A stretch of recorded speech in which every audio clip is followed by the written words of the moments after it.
And as for rules, we didn't carry military manuals around with us. We were out on the veldt, fighting the Boer, the way he fought us. I'll tell you what rule we applied, sir. We applied Rule 303. We caught them, and we shot them under Rule 303.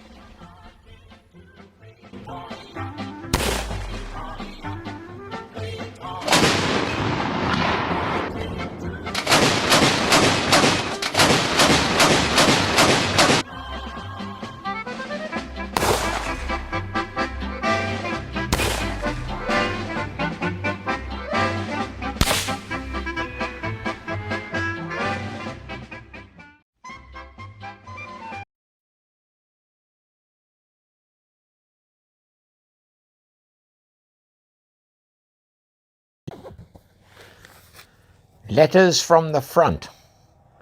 Miss Treacy of Newstead is in receipt of a letter from her brother, Corporal Con Treacy of the Imperial Bushmen's Contingent. The first part is dated July the 20th, 1900, and written at Rustenburg. He says, "We left Bulawayo by rail on the 18th of June for Mafeking, a distance of 400 miles. There were 200 of us, and we were in 4 trucks, 50 in each, huddled together like a lot of sheep for 3 days. The last 40 days to Mafeking, all the houses along the line were blown to pieces. We stayed at Mafeking 9 days. I had not a chance to see much of it, but during the siege they had a fearful time, and had the positions been reversed, they would have knocked spots off the Boers. We left there on the 6th of July and escorted a convoy of 60 wagons to this place, a distance of 108 miles. We expected an attack at a place called Woodstock, but it did not come off. 2 batteries of Canadian artillery met us here, and the Boers did not care about big guns. The Boers have surrounded us here, and we are on half rations. £half-pound meat, £half-pound flour, which is not too fattening, I can assure you. And we only have 3 nights' sleep per week. We have commandeered a lot of stuff, my officer, myself and 9 men. 2 days ago shook 22 fowl and 15 nosebags of oranges and mandarins." Corporal Tracy here breaks off and the next part starts. "I shall never forget this day, the 22nd, when we had our first go. Last Sunday morning Lord Methuen, after a few days' hard fighting, marched into Rustenburg, and at 3 p.m. we were ordered to saddle up and go to Eland's River, 33 miles, to bring in a convoy. We left Magato Pass, 300 of us, including 70 from Western Australia, 80 New South Wales and 80 Victoria. We had bare saddles and 100 rounds of ammunition, and we were expecting an attack. We halted several times. At 2:30 a.m. we were marching along in the dark when 15 shots were fired at our advance guard, and we got the order to dismount. Well, we advanced, dismounted along the road a few yards to locate the Boer positions and to make an attack. It was decided to wait until the morning, so the horse holders stood to their horses and the men lay down in their positions until daylight. Then for some reason or other, we left the main road and crossed a river past a farmhouse, and at this farm all the cattle were yarded up, which looked very suspicious. About 10 women were outside looking at us, and 2 old Boers peeping through a window. No one seemed to take particular notice of this, and we halted a little further along and everybody mounted, crossed the river again and rode along the track. And when about 200 yards from joining the main road, 4 Boers, armed and mounted, galloped out, dismounted and fired about 20 shots, bringing 1 horse down, which emptied its saddle. While this was going on, the column still kept advancing, and on the left side, not 100 yards away, were a lot of koppies full of Boers, which we knew nothing about. And when the last of the column had passed, they opened fire on us from all round. We were fair in the middle of a trap. The colonel gave the command, "Form line," which his men and the Queenslanders obeyed. Major Viles, who seemed to grasp the seriousness of the position, at once gave the command, "Two's left," which brought us into a line, facing the enemy almost where we were standing. By this time the bullets were flying all around us and the horses bleeding fearfully. I had to take my lieutenant's horse, and we got the horses back under the cover of the river, about 300 yards from their fire. By this time the fighting was in full swing, and 300 horses and 70 horse holders right in the middle of it with very poor cover, and remained there for 2.5 hours. Bullets flying about all the time, but a little bit too high. Occasionally a horse got shot, but there were no escorts to protect the horses, and a man cannot hold 4 horses that are receiving lead and fight at the same time. All this time we were afraid a flank and rear attack would be made on the horses, which of course would mean disaster. Our men had driven the Boers out of their position on the hills, and the firing slackened a lot when all of a sudden a large body of Boers appeared in the river 150 yards from the horses, and then the confusion started. Explosive bullets poured into the horses and among the rocks, and it was then that 4 of our men got killed, Sergeants Pruden, Goodman, and Privates Oliver and Warford. Colonel Eyre had just ridden down to us on the creek, and I was talking to him, and his horse was shot dead while we were talking.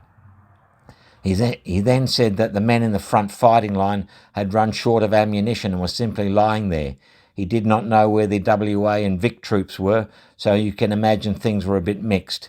Well, about 30 horses had galloped away and 4 or 5 men after them to try and turn them.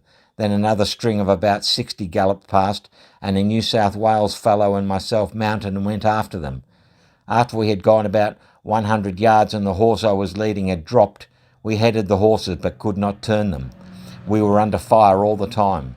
I could not hold my horse, or we might have turned them here, but another 150 yards and we were alongside a white house, never dreaming that it was occupied by Boers until we heard a bang, bang.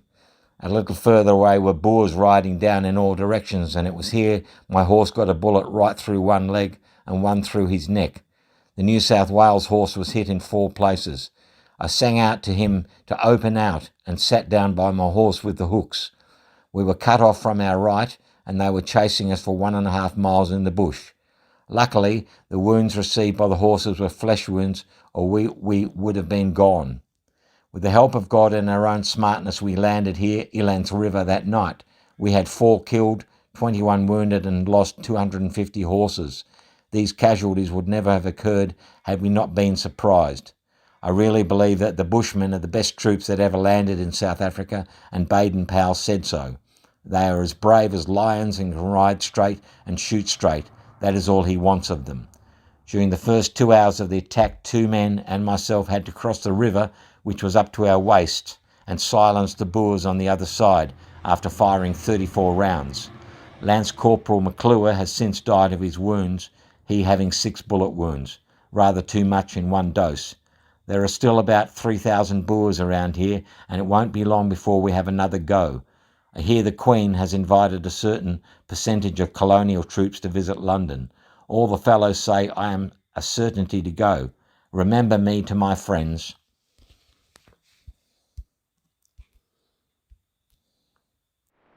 Here we are in Murchison today.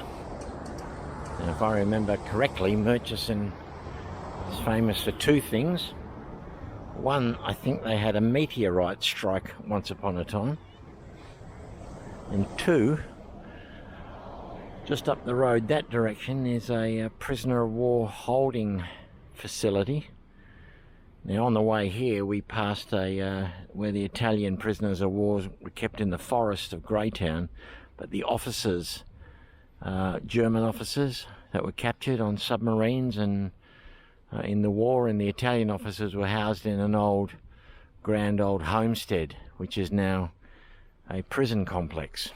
So that's what I remember about Murchison. Now a lot of these places I'm coming to, I was here with Millie once upon a time, so always a tinge of sadness. I miss little Millie.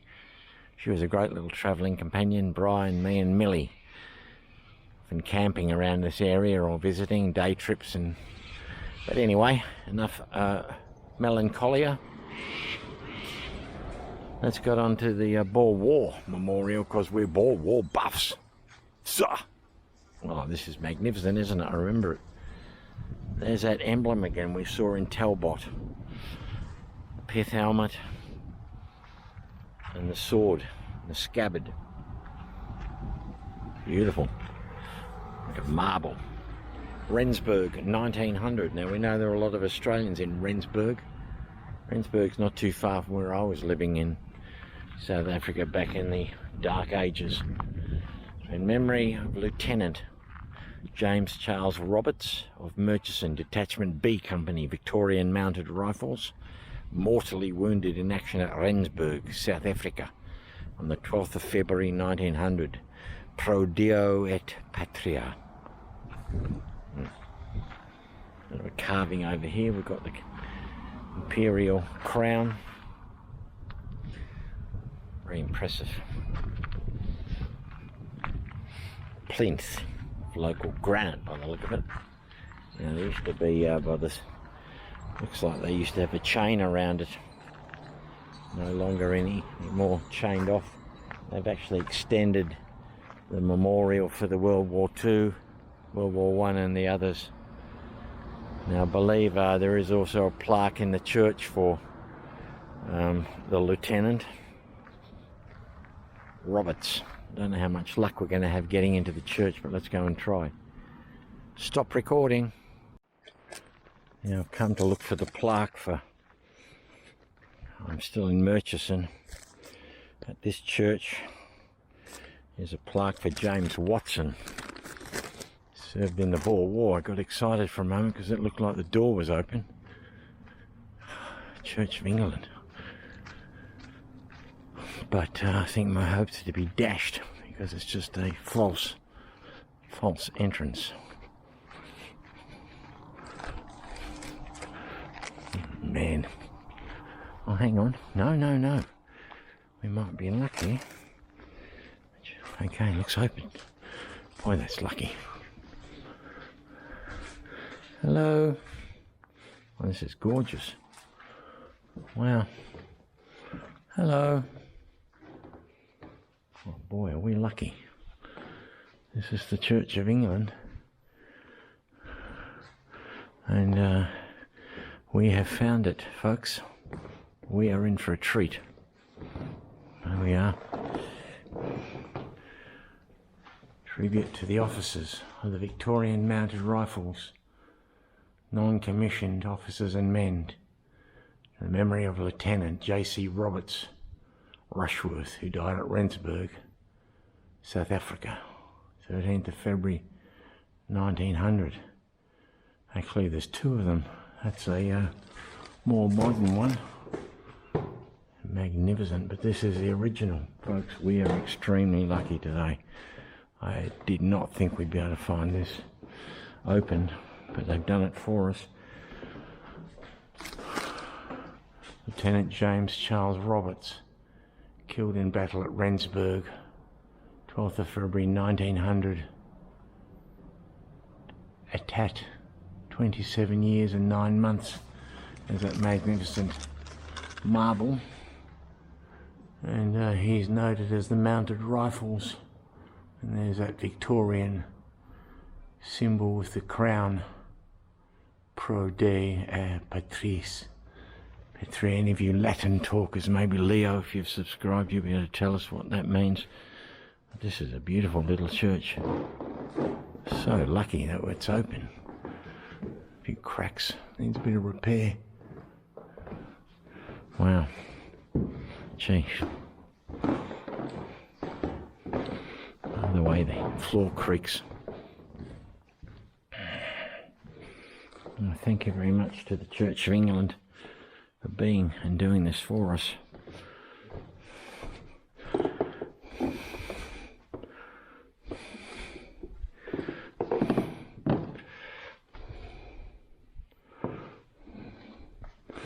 That would have been how the church looked in the time of when Roberts was remembered here, the service for him. I did notice, and I'll put a picture up, in the Heritage Centre, the Visitor Centre, they had a big black and white photo of the unveiling of the Roberts ceremony. Oh, here's a visitor's book, I'll sign that. Alright, stop recording. Stop recording.